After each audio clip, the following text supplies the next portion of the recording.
and he was falsely accused of of basically doing something that offended a white female student. He was falsely accused of saying something in class that made the white female student feel uncomfortable. And so they go to him. They say, "You're under investigation." Now, this guy, by the way, this guy has he had a stellar record. He got his doctorate over 20 something years ago. He's had an extraordinary career. He too is a full professor, which I told you that's very rare. It's very difficult to accomplish that. Um, and so no blemishes. But then suddenly a white woman comes into the office. It's a true story. And she says, "Well, he said something that made me uncomfortable," right? So they go to him, they say, "You're under investigation." He says, "Well, what am I under investigation for?" They say, "Well, we can't tell you according to Title IX." And then he goes, "Okay, so who's my accuser?"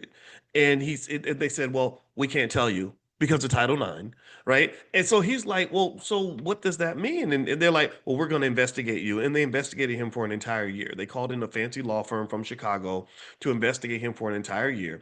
And he's going to all these hearings and meetings with some lawyer sitting there asking him all these questions. And he has no idea who his accuser is, what he's being investigated for, none of that. So this man who spent 25 years building his career, again, no blemishes, no nothing, suddenly is dealing with the stress and the scrutiny of being accused of something. Doesn't even know what he's accused of. Whole career could be up in flames just like that.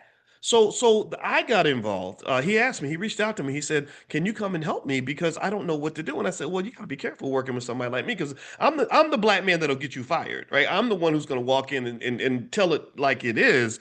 And that doesn't always work, right? Political correctness tends to work better than actual correctness. I tend to favor, I don't want to be politically correct. I just want to be correct, right? So I'll say, "Wait, so this does not make sense," right? So I'm like, just as long as you understand, I'm the guy I'm not going to tell you how to get along with racism. I tell you how to overcome it or get away from it. That's my job. My job is I'm going to tell you how to get over it, under it, around it, away from it. I'm not going to tell you how to sit there in like the frog in the frying pan and just try not to burn yourself alive. Like I'm not that guy, right? But he called me and I came in, I sat with him through a 2 hour meeting with some lawyer who was like asking him all these questions and he's furious. I didn't blame him. I sat there and after we got done, I said, I think you should file like a $100 million lawsuit against these bastards because this is unbelievable. You don't even know what you've been accused of. You don't know who your accuser is.